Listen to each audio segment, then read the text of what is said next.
I think that's a really unappreciated framework, as you call it, or mental model, which is, because you said you sent 200 letters. So many times kids come up to me in the street and they say, look, I've been looking for a job. I've sent 6 emails. Yeah.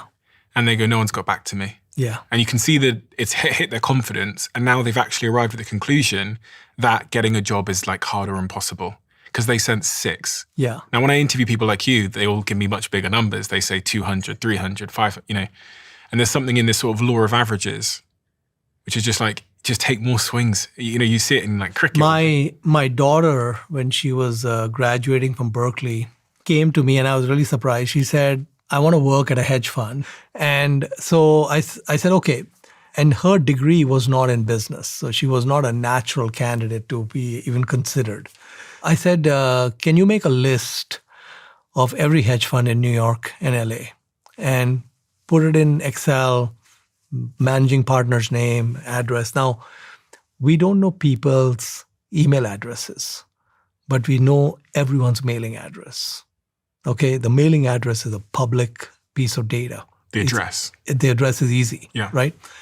And I said that, so she got a list of about 1,200 funds in LA and New York. And I said, what you're going to do is you're going to ask for the job, but you're going to have 2 pages behind that giving them a stock tip.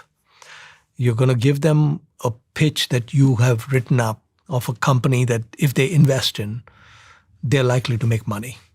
We sent the 1,200 letters, physical letters, okay? All physical letters, no email, right?